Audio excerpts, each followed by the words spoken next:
37 दिनों के लगातार संघर्ष के बाद देश के हर एक युवा को जीत मुबारक। ये जीत हर उस युवा की है, हर उस नागरिक की है जो पिछले 37 दिनों से इस प्रोटेस्ट में प्रत्यक्ष या अप्रत्यक्ष रूप से जिस भी तरह शामिल था। प्रत्यक्ष रूप से कैसे कि आप जंतर मंतर पर फिजिकली मौजूद थे, पर अप्रत्यक्ष रूप से कि आपने सोशल मीडिया पर इस प्रोटेस्ट को आह्वान किया, आपने व्हाट्सएप, अपने फेसबुक, अपने इंस्टाग्राम स्टोरीज पर लगाया, लोगों को रीलें शेयर की, लोगों को इसके बारे में बताया। कई सारे लोगों ने रोकने का प्रयास भी किया कि यह एक एंटी नेशनल आंदोलन है, ये देश के खिलाफ है, देश के लोगों को भड़काने का आंदोलन है, पर यह देश का युवा लगा रहा। ये जीत हर उस छात्र की है जिसने नीट पेपर लीक होने की वजह से अपना कीमती समय गंवाया, और उन 20 छात्रों के नाम ये जीत है जिन्होंने अपने अनफॉर्चुनेटली अपनी जान गंवाई। राजनाथ सिंह ने एक बार कहा था कि मंत्रियों के त्याग पत्र नहीं होते हैं भैया, वो यूपीए गवर्नमेंट नहीं है, एनडीए गवर्नमेंट। कल अभिजीत दीपके का ये लाइन सुनकर हाथों के रोंगटे खड़े हो गए थे।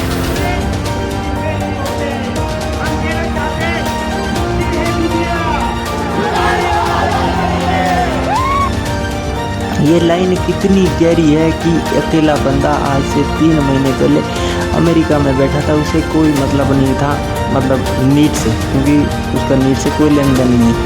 पर जैसे ही देश का जो सीजीआई सूर्यकांत ने कहा कि देश का बेरोजगार युवा कॉकरोच है,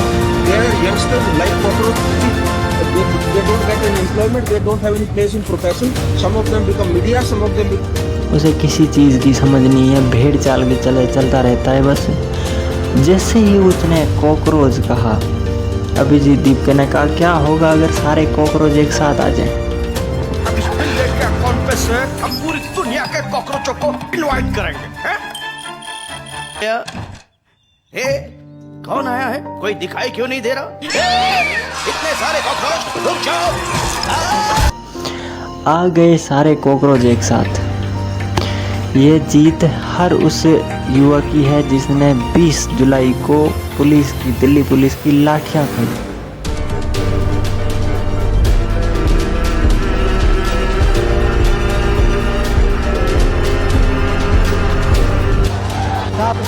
थप्पड़ से, हाथ से बहुत थप्पड़ मार रहे हैं। वहाँ पे देखिए वो थप्पड़ मार रहा है, वो थप्पड़ मार रहा है पुलिस वाला। वो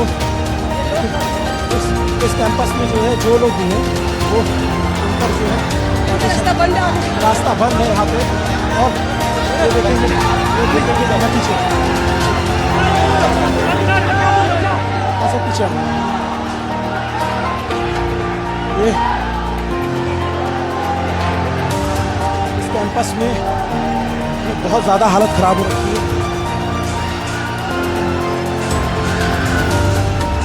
अपने पिछवाड़े लाल करवाए। इतिहास के पन्नों में लिखा जाएगा ये प्रोटेस्ट, जहां एक डिजाइन के लिए पूरे देश के युवा एक साथ खड़े हैं। जिन्हें लगता था कि युवा सिर्फ सोशल मीडिया तक सीमित है, उन्हें पता चल गया कि युवा सिर्फ पोस्ट नहीं, इतिहास भी लिख सकते हैं। ना जात देखी ना, जहां लोगों को जातियों और धर्मों में बांटा जा रहा है, वहीं इन युवाओं ने सबको एक साथ खड़े होने पर पुलिस की लाठियां, पुलिस के द्वारा फेंके गए टीयर गैस तक से फिर भी न हार मानी, ना ही रुकने की। बहुत कुछ सिखा दिया इस प्रोटेस्ट में। लोगों के असली रंग सामने आए तो कुछ लोगों के लिए इज्जत और भी। अब बस देखना इतना है, युवाओं की आवाज टूटेगी या कुर्सी।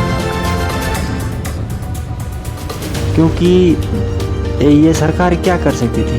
सरकार से ज़्यादा इस प्रोटेस्ट को इग्नोर कर सकती थी। उन्होंने किया।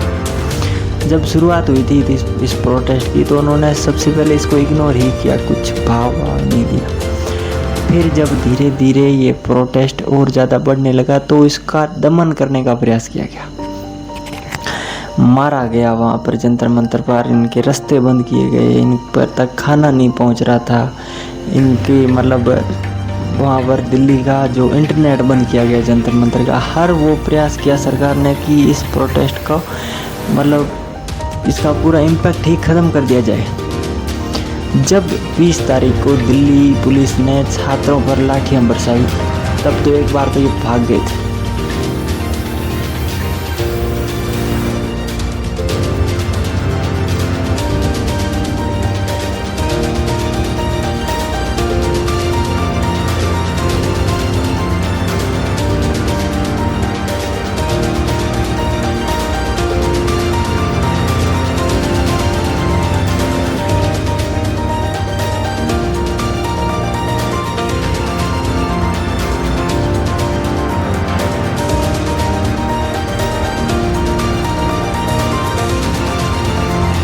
पर कितना ढीठ है हमारे देश का जैन जीना।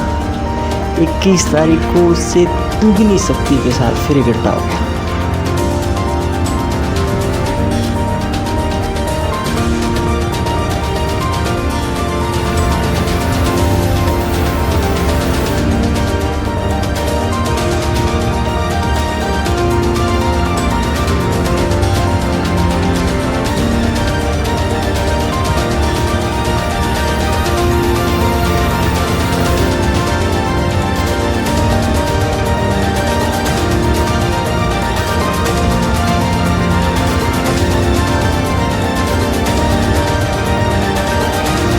इक्कीस, 22 और 23 तारीख को जैन जी ने सरकार और दिल्ली पुलिस की पिछवाड़े में जो डंडा दिया है ना भाई, 20 तारीख के हर एक डंडे का हिसाब उन्होंने इस तरह लिया।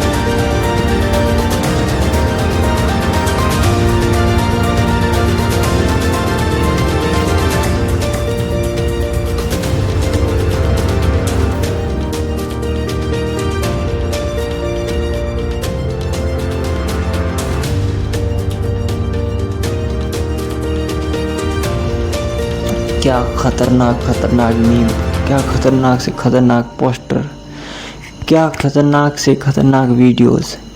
मतलब जैन जी कितना अनसीरियसली सीरियस है। आप इस चीज़ से समझो कि किस तरह की रीलें काटी जा रही थी वहाँ पे।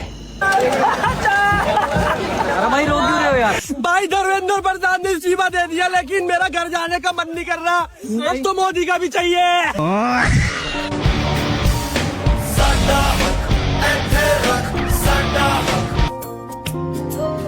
मेरी नींद जैसे पहली बार टूटी है, आंखें मूंद के मैंने। एक बार तो हमें समझ नहीं आ रहा था कि यह किस तरह का प्रोटेस्ट है। जहाँ इतना बड़ा मुद्दा कि नीट जैसा पेपर लीक हो गया, वहाँ पर इस तरह की रीलें काटी जा रही थी। जितनी दिखा सकता हूँ दिखाने का प्रयास कर रहा हूँ। एक बंदे ने भारत की पूरी गवर्नमेंट की नींव हिला दी। अभिजीत दीप के भाई, किसने सोचा था कि एक बंदा अमेरिका से आकर जंतर मंतर पर बैठेगा और उसके कहने पर देश का 50 से 60 हज़ार युवा उसके साथ में जंतर मंतर पर आके बैठेगा। ह्यूज रेस्पेक्ट टू अभिजीत दीप के, उसकी माता श्री को जिसने ऐसे लाल को जन्म दिया। एक बंदे ने देश की नींव, सरकार की नींव की जड़ें हिला दी। हमारे माननीय प्रधानमंत्री मोदी जी लगातार 4 दिनों से इंस्टाग्राम पर रीलें पोस्ट कर रहे हैं। कब देखा था आपने मोदी जी को पिछले 12 सालों में? एक बार भी नहीं, शायद तक एक बार भी मोदी जी ऐसे फ्रंट कैमरे से ऐसे वीडियो रिकॉर्ड करके डाले। लगातार 4 दिन हो गए, 4 दिन से। इतनी कंसिस्टेंसी तो शायद किसी डेली ब्लॉगर में भी नहीं होगी। और रही बात मीडिया की, इस प्रोटेस्ट में मीडिया का क्या योगदान था? गोदी मीडिया की बात ना के, पर जो ये इंडिपेंडेंट मीडिया, सार्थक, काव्या, संदेश, यस फ्रॉम दिल्ली, कितने सारे इंडिपेंडेंट, इन मीडिया की वजह से, इन मीडियाओं की वजह से हमने एक प्रोटेस्ट का जो मोटिव चेंज कर सकता था, ये दलाल गोदी मीडिया हमें करने नहीं दिया। इन लोगों ने हमें ये पक्की खबरें दिखाई कि दिल्ली पुलिस क्या कर रही है, क्या करने वाली है, आगे क्या हो सकता है। ह्यूज रेस्पेक्ट टू है। और अंत में यही कहना चाहूँगा कि वही दीप की लाइन है कि झुकती है दुनिया, झुकाने वाला चाहिए।